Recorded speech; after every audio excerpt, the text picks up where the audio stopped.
Welcome to the BPM 360 podcast. I'm Russell.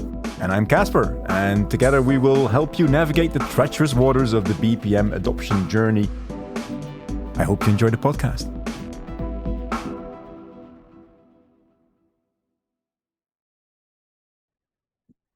Good morning, Russell. Good morning, Caspar. How are you?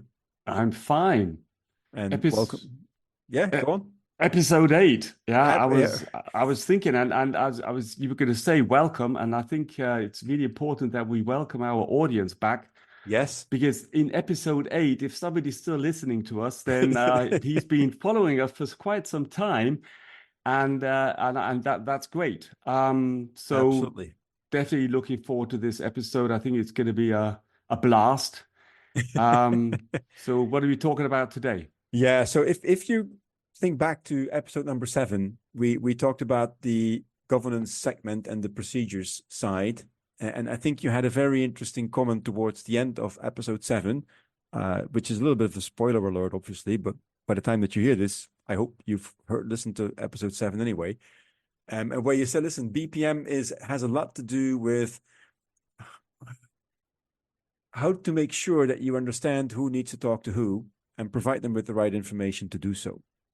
I think that was one of your last statements that we ended with in that episode, and I think that is very interesting. So let's talk about that. I mean, we're venturing into the third quadrant of our framework, which is labeled Center of Excellence. And Center of Excellence, just as a quick introduction, can mean so many different things. It can be in many shapes and forms. It can be in many locations in your organization, but in the end, it is a group of people that make sure that other people get the right information at the right time. And I think that is something that we would like to dive into in today's episode. You agree with that? Absolutely. I think that really fits well. Yes, I was talking about facilitating the dialogue between different stakeholders and different use cases and different perspectives on business in general. Yeah, that's so process management is more the methodology to facilitate this. And looking at your quadrant COE, we have the methods and the tools there. Now, that's a rabbit hole we could go down for 10 episodes, especially if you look at all the different aspects of tools in specifically looking into details of where left or right are better. But I think what is really important for this podcast, and that's something where we also require feedback from our audience. I think a lot of that is being covered. There's a lot of marketing about the tools. There's a lot of, I think, even personal preferences around tools. And we don't want to go down into that detail and express too much our own let's say impression or our own experience, own things, but try to stay on more a general level. What is tools about? How do they fit into this picture? And the same about the methodology and how do they work together? And let's start off, I think, around the methodology on this perspective. So the Center of Excellence, a lot of people also think about, this is the organization that has the expertise in there, and also has the ownership for facilitating, process management, getting it into the fabric of the organization. That's fine.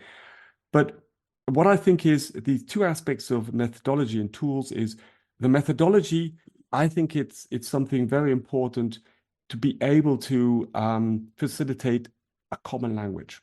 So, of course, not just from the perspective of saying, yes, but when I define a process and I give it a name and a definition, a description, I need to get people to agree upon that is the process. So it's like the create sales order. And that the methodology is more about saying, okay, how do we structure and organize this? And bring this together in one repository, and also provide an integrated, I always say repository, but integrated baseline for people to actually have a dialogue. And there's two aspects about the methodology that I think are very important that need to be clarified along the way, because it is something that can develop in time. That is, one of them is the meta model. So what artifacts are we talking about? How are they defined in general, without actually explicitly saying these are the processes, but first of all saying, what is a process? And that sounds so trivial. Oh, and there's definitions in Wikipedia. You read it out, and everybody says, "Yeah, that's fine." So, okay, are we really fine with this? Is this really our understanding? And are we talking about, and then this topic of granularity and how they link together and how do you define them? So that's where a center of excellence really has to set the baseline and has to keep this under control and has to always, be open for the requirements towards this framework or this methodology, but also try to really hammer it down and keep this under control, that it doesn't fray out. And that's something super. So the meta model around the methodology is super important. And based on that, then the taxonomy. So that is, what are the artifacts called? Yes. So what is a process, and how do we define that? What is an end-to-end scenario? What is a risk? What is a control? And also in the meta model, then the relations of these artifacts with each other. Yeah.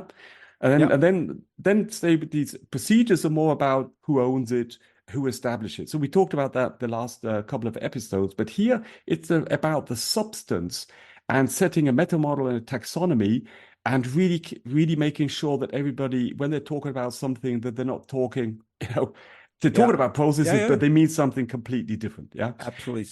So the interesting thing, Russell, is that I think you've now managed to introduce 3 rabbit holes in 5 minutes. So we're not feeling like Alice today, so we probably won't be venturing in any of them in great detail. But you talked about the tooling, which I totally agree on. We should stay more generic and agnostic on that perspective. I think there's many good other colleague podcasts that go into more detail on that one. But I certainly like the meta model and the taxonomy part, and we probably will venture into those rabbit holes a little bit more. It does bring together, if you think back to where we started, on the not just the sponsorship but also the governance part. In the end, in your definition of a process and in the definition of your meta model, everything comes together. Because if you do not incorporate your BPM strategy and your governance setup in the way that you deal with your meta model and your taxonomy, you'll be going astray very quickly. I would say.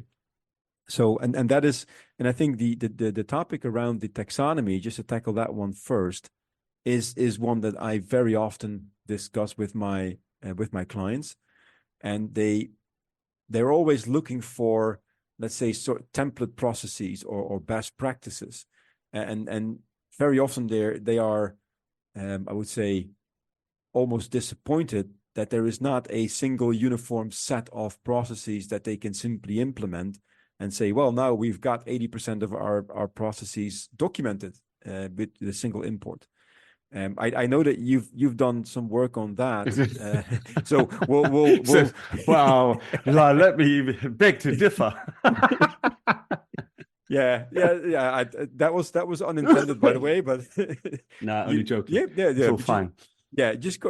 Just tackle that one first for me, because I before I let you talk about that, by the way, one of the frameworks that is being quoted very often is APQC, that you also will know, of course, which and then my statement about that is, it's a very nice umbrella framework, but it will not give you a single process. It stops just shy of the process level. Well, and that's a fantastic topic, because because APQC is really cool. It's a comprehensive framework. It's strictly hierarchical, and let's say it covers everything, but to a certain extent on a generic level. I like to refer to APQC as a perfect business capability map. So when you're looking into, say, you want to do in a certain kind of business, then it's like a checklist where you can say, what do I need to cover? What capabilities do I need to establish? And it covers even process management. There's a whole hierarchy down to how to manage processes, and it says, you have to select the tool, and there's all this it's for that it is fantastic. And if you want to say, but it's not really covering the process. So what really makes a process versus, say, what the framework of APQC provides, which as a framework, as I said, for establishing also like a view on capabilities and structures, I think it's great. Mm-hmm. And this, to bring us to this topic of process, without going into any standard definitions, that are out there, let's take it from a different angle and then also look at the tooling perspective as well. Yeah. So when I talk to customers, they say, can I do it in SharePoint or can't I do it in Excel? The typical like that. Yeah. And then also thinking about this meta model and artifacts, you could say, could I do it in a database? Or we do a lot of these operating models and process views we do with graphs, yeah, because it's artifacts, objects, and relations we do. But then there is one aspect where that's where all the process management tools, the BPM tools, come into game, and that is then the process model. Yeah. And the key aspect of the models, like BPMN models or EPC models, or even just a normal value chain, is that there is a sequence of activities / processes that are then defined. So it's not just about a clear structure hierarchy like APQC provides, but is then, for example, in an end-to-end scenario, saying this is the sequence that you have to follow to get from a dedicated input to a dedicated output. Yes, and this explicit modeling, also the documenting, this is where the tool helps you, let's say, create value chains based on a process library, where it says, if you follow like a recipe, you have the ingredients, so it's vegetables and you have whatever, your meats, enough like that. But then somebody has to say, that's good. You need these ingredients, but let's talk about the sequence which you have to process them to get your meal. Yeah, absolutely. And this is what then the process management tools, but this is also where the processes, when we're defining them, is looking like it, and whatever granularity you want to take it is, and even if you like a chemical process, it says these are the ingredients, that's fine, and maybe temperature. But if you just pack it all in, it's going to explode. Yeah, you have to follow this procedure and this sequence, and this is when from, let's say, all these artifacts that you have, you come to a process. Yeah. And that is the essence also that the tools then provide, because I would say 80% of the capabilities of these tools you could provide in non-BPM tools. Yeah. True. Like databases. But then on top, you need to be able to manage these sequences of activities or sequence of processes with all their input outputs and their interfaces to create a consistent, let's say, operating model, that you can then implement as well. And that's the difference, I think, personally. No, totally agree. We should not totally agree on everything, but no, and you're absolutely right. Now, the interesting thing is here, and I totally I see that point. So APQC is the framework, and when I say it's if you don't know where to start with that. I mean, it gives you a perfect hierarchical functional decomposition of virtually anything that you will have in your organization, maybe minus a few little things. And then you get to that point where you need to put the rubber to the road and say, okay, so how are we going to do this? Which is the process.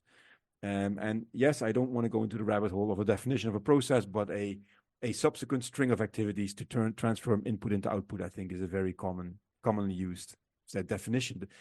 The problem that I'm running into with a lot of clients, or better yet, the problem that my clients are running into, is the consistency of the modeling across the functions.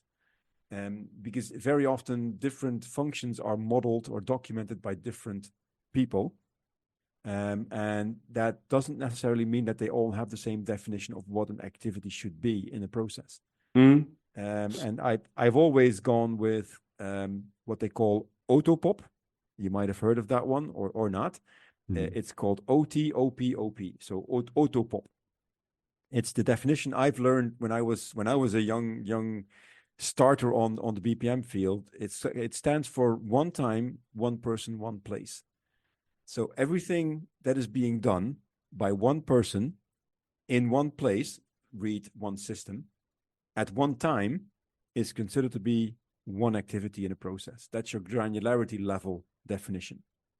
So that's in other words, that's ground zero. Yeah, that's ground zero. I mean, if you have an activity in your process called create purchase order, then everything that that person does to create the order that he is doing, let's say uninterruptedly, so to speak, at least I hope for him or her, it's not interrupted, in one system is typically one activity in your process model. And the reason for that is if you do it over a longer period of time, then very often other activities are being done in between. If you do it in different systems, that means that you typically end up with different swim lanes, or at least from an architectural point of view, you need to distinguish them. Otherwise, it's going to be very difficult to understand what is being done in one system, what is being done in the other system. And that, if you at least, let's say, stick to that, a definition of sorts, you'll ensure that you'll have consistency across your processes, which makes it easier to consume for people.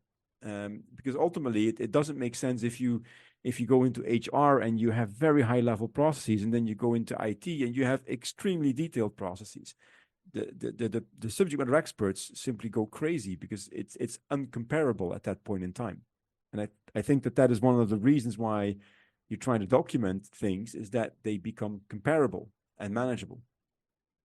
Yeah, and I think that definition. I like it to have a baseline discussion around the activity level, but we are talking ground zero, and for a lot of cases we have to. I think it helps also look from the other perspective and really take it down to the end-to-end view, where you are talking more or less from a, let's say, from a business model perspective, and a cross-departmental understanding of what actually has to be done in order for us to make something classical order to cash. Yeah, so we get an order and we all agree upon one common objective, which is the on time in full. And so all have to work hand in hand to achieve this one common goal. And here, so coming from both sides, so here we have to agree on a sequence of processes. Yeah. And then in each of these processes, we have to go down to an activity level. Let's say, we're talking full-fledged modeling. Now what you'll find is that then I think two aspects. One of them is that from a business perspective, that I just do the goods receipt, or I do the issue the goods, and for me it's just one activity. I sit there and SAP, I do this. And then the IT people come in and they say, but when you press that button, the system is doing some kind of GTS check. It's doing whatever. It's booking it out of the warehouse. And so there's a lot of transactions behind this happening, where it says, okay, so where do we document these? And is this now one activity because one person has just triggered the goods issue, or done the pick pack or whatever? And how do we get this in? And then you see that that you have to facilitate on these use cases. You will sometimes enter a discussion where you say, oh, this is the process, and you have a certain activity, and then you see, wow, there's the complexity of what the system is handling in the background, which is all Germans say Dunkelverarbeitung, it's all not black visible box, to the business. The black box thing. That we have to hammer this down as well. And we have to have this documented as well. And then all of a sudden, these processes where you have just maybe, first of all, one activity there, all of a sudden there's yes, but, and you have to document this. So that's one aspect.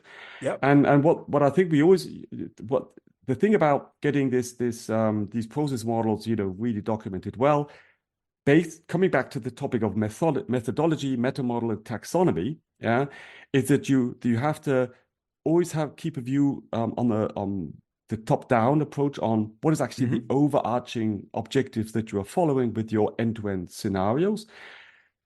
Agreeing cross-departmental on the granularity of your processes, but then also in the detail level, typically, as you said, the subject matter experts start modeling out detail. You have these big process models that are not really readable for anybody else other than the process expert, our special matter expert.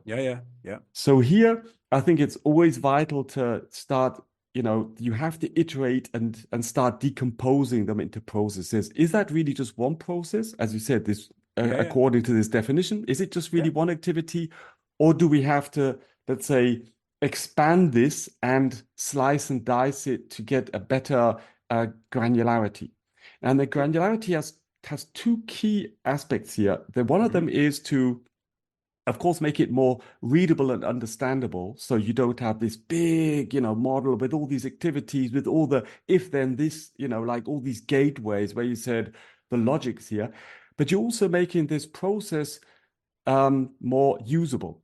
You could put it into a library and you can reuse it at different points. Yep. If you have a very complex model with a lot of gateways and if then what else, then it's like it's not, well, it's like a monster. Yeah, you can it's there. You can't really read it, but you also having problems. Say if you're rolling out, and certain parts of it aren't relevant for a certain business, then you have a lot of redundant. Well, it's not redundancies in there, or not even redundancies. You have just a lot of waste in there. Says yeah, but for me, I only need these cases. So the more you work on the granularity and put it in context to a certain business case and hammer the logic in here, you have more reusable, more readable, understandable elements. Yeah. And so all the talk about methodology and taxonomy, it all sounds super obvious.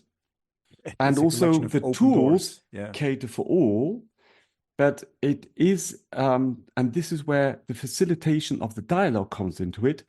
These iterations is not just, you have to discuss the processes again. No, it is, you really are facilitating the dialogue that people get to understand each other better. The business requirements, transporting them to IT, the IT transporting the complexity of systems, what they require on input and data back to the business. So they also reflect on, yes, if I do create an order for some kind of like configurable document, there is a different set of business rules to be applied. There's a different set of master data required. There's a different set of transactions that are required here. But for me, it was just creating a sales order and then says, okay, how do we deal with this?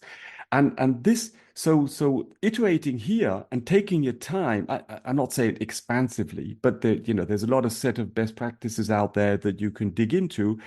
But there is, to a certain extent, there is this working against a common understanding, or towards a common understanding, and then always taking the meta model and the taxonomy to then say yes, and let's look back in how far our meta model has catered with this, and this is what we meant with the process definition. This is what we meant with, this is a business capability versus a process, and then you work along there. And it's like a tool, intellectual tool to help you then always get into this dialogue and get the people to create a common understanding of what they want to achieve business wise, and also what they want to implement, maybe technology wise. And that is really, I think, the key aspect of center of excellence to drive this. So the interesting thing here, I think what you've said, is at the moment that you start to go down from a very high level into a more detailed level, and you'll unavoidably end up in that process level, that single business process level. From that point on, you have basically three options, I would say. So one, you leave it as it is, and you detail out the activities that need to be done on a user level in work instructions, and you attach them simply to your activity. So you open that up for consumption. Two, you start to string together these single business processes into end-to-ends. I'll come back to that in a second. Or three, you start to detail them out more technically, mainly for the purpose of automation. If you, the example around the goods issue is that from a process perspective, the person doing the goods issue in the warehouse simply performs an activity that he knows as a single activity, perform goods issue. That he has to scan 3 barcodes and has to punch in a couple of things in SAP, fine. At the background, as you mentioned, there's all of these checks that are being done, which is basically automated because they're not user steps. They're system steps in the background. We don't care about them as regular users, but the IT people and the process experts care about them deeply because they determine how the process is being followed. the one discussion I always have with clients around this is that every bit of content that you document using this methodology and taxonomy serves two purposes. It serves the purpose of it needs to be created and maintained easily, which is very often done by subject matter experts, and which is mainly and predominantly done in functionally decomposed structures like APQC or whatever functional decomposition you have. The other purpose is the purpose of consumption, where you say, listen, I have this whole big database of information, and I'll get back to that in a second because it's really interesting information, but I need to open that up to a large group of people that are not process experts, regular users on the shop floor doing the hard work. You need to have a very different view on how to open up that information that you typically only model and document once, but how do you present that? And that is very often the end-to-end view, where you say, listen, I have a number of end-to-end scenarios, I have an end-to-end process. People recognize that a lot better than a functional decomposition that you might have on the other end. Now, coming really quickly back to that value of that repository, because I think that is something that I would say there's a new use case on the horizon for all of the documented, let's say your repository of process information. Because I think you would agree with me that if you do it well, you'll have a very interconnected web of dependencies between activities, roles, applications, risks, controls, inputs, outputs, you name it. That is the ultimate training set for Gen AI on your business side. Imagine that you can query a Gen AI component in your platform that says, we need to transform from A to B. What will be impacted in my organization? I mean, that is the ultimate, I would say, wet dream of BPM. That is a contextualized repository. Absolutely. And I think most, and then a lot of tool providers are going in that direction. And absolutely. We're also looking into this. And the clever thing is, I mean, you've got a lot of AI, like standard, like retrieval functionality. But we also see when applying this that, they can become quite delusional sometimes. Yes, yeah. And the good thing about the repository or the challenge is, and that's where you have to use these LIJ technologies, where you have to then interpret the prompt and then submit like dedicated queries, because the repository offers the possibility of really having all these interconnections, the relations between these artifacts in place. So, and this is something where if you're clever about it, then you really exploit in your prompts the interconnections, the relations, and that's where a lot of I think approaches, they've been more against like the base, like which objects do we have, which processes, which descriptions, which roles do we have. But the real magic is, and that's where I think that's where the BPM tools cater a lot. Is in actually maintaining then the relations between these artifacts. Yeah. And then if you can then additionally, and I think that's where things, also tools differ widely in their basic capabilities and providing deep insights into this, that is then into the relations of sequences. Now, typically process mining tools, that's what they really focus on. Yeah, they're really focusing on, they have a high level of granularity on an activity level from a system perspective. So I was looking at this one use case we were doing for customer, and they had for order to cache something like nearly 200 different events. Different. So then you can imagine, say, sequencing them, how many different variants they had. So it's like crazy.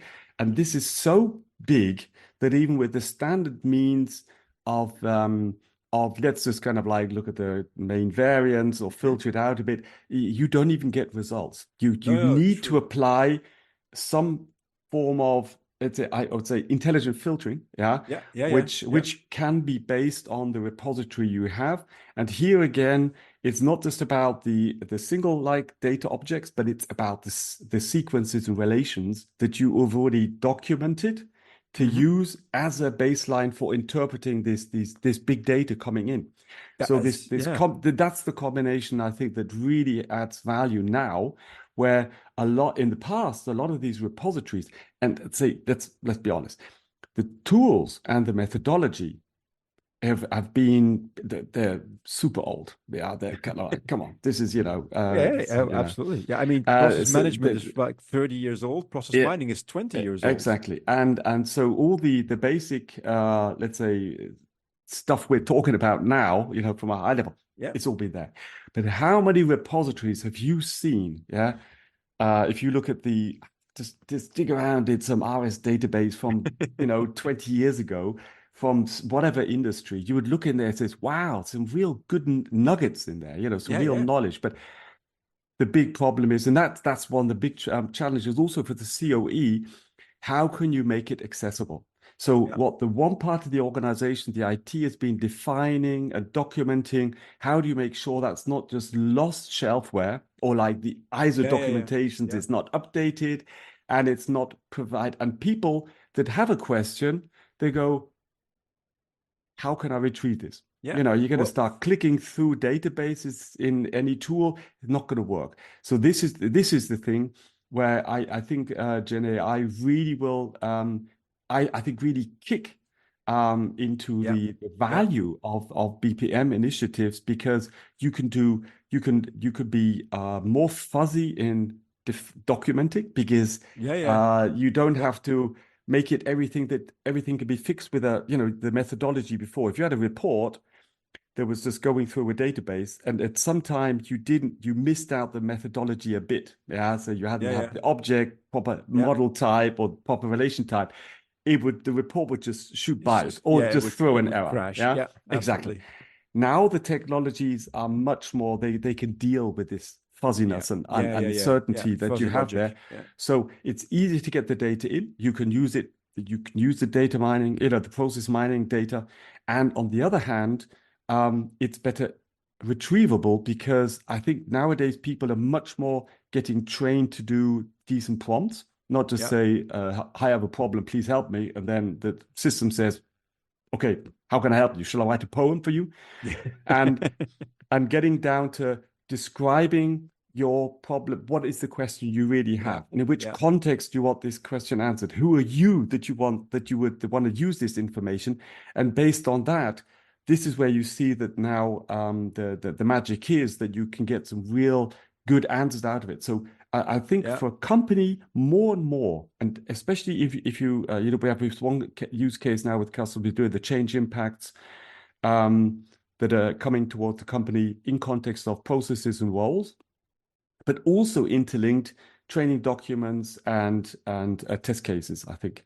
So here, this just as a basic, like for doing change management and business readiness, the questions you can ask there. And before it was all structured somewhere on the SharePoint here, somewhere there. But for somebody external to say, I need to know, please write me a summary of the impacts for this business area. I need to talk to them and this. You can now, and this is something we've already prototyped, you can do it with Gen AI, and you can ask these questions, says, what changes do I have to incorporate? How can I deal with this? And it'll start retrieving the information via dedicated queries, then interpreting it and giving it out with a guideline. That's, I think, is the real future, where I do believe the process management should be on a big rise, because that is it's the business digital twin that you're creating, or you always have created, but now you're getting it into much more use cases that can be facilitated. And it's in conversations like this, Russell, that I hate to be the timekeeper, but we already shot way past what we normally do. Oh yeah, okay. It's absolutely no issue. I'm sure our listeners will put up with us for those couple of extra minutes.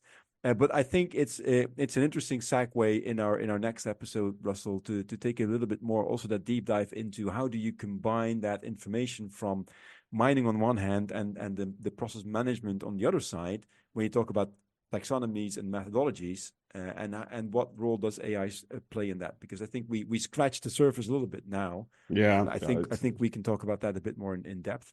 And Thank you for it's that. a good point. I think then, especially for the Center of Excellence, these are there's a lot of gaps in different application areas. Also the use cases. Let's look a bit more into detail there. That's a good And point. the challenges there. So I think that's good. Okay. Wow. That was a jam-packed episode. Thank you very much, Russell. And we'll talk to you next time. Thanks, Caspar. All right. Cheers, man. Thanks for listening. Bye-bye. Bye-bye.